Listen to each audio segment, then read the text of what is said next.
رابطه باید از نظر احساسی رضایت طرفین رو برآورده بکنه. رابطه عاطفی مثبت باید شما رو خوشحال‌تر کنه و باعث بشه حالتون بهتر بشه. با این حال اگر رابطه‌ای باعث ناراحتی شما شد، ممکنه شما درگیر رابطه سمی شده باشید.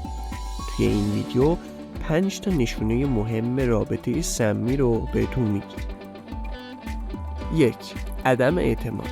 یکی از علائم هشدار دهنده رابطه سمی عدم اعتماد. توی این روابط هر حرکت شما زیر سوال میره و نظرات شما اصلا اهمیتی نداره. چنین مواردی از عدم اعتماد متقابل ناشی میشه. وقتی شریک زندگی شما به شما اعتماد نداره، توی تمام مسائل زندگی شما دخالت میکنه و این دخالت‌های زیاد ممکنه شما رو خسته کنه.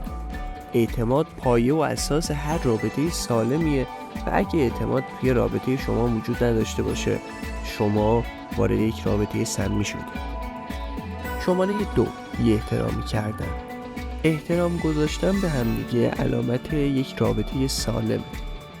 با این حال توی روابط سمی متوجه میشید که همسرتون از شما بی‌دلیل انتقاد میکنه یا به شما توهین میکنه. روابط سمی باعث آسیب به روح و روان شما میشه. حتی ممکنه که احساس کنید برای تحقق بخشیدن به خواستهای خودتون باید تمام انرژی خودتون رو صرف کنید، ولی عملاً این تلاش ها بیفایده است. 3. عدم صداقت. توی یه رابطه سالم باید بتونید تمام مسائل شخصیتون رو با یکدیگر به اشتراک بذارید. اگر هر کدوم از شما بهونه‌ها و دروغایی برای مخفی نگه داشتن از همدیگه پیدا کنید، پس به همدیگه اعتماد ندارید. این وضعیت نشون دهنده رابطه سمیه. 4. غم و اندوه همیشگی. اشکالی نداره که گاهی غمگین بشید، اما اگر این غم دائمیه و شما رو به سمت افسردگی سوق میده، به نظر میرسه شریک زندگی شما فقط به ناراحتی های شما اضافه میکنه و برای بهبود این قضیه تلاشی نمیکنه. 5. قطع روابط با دوستان و خانواده خود.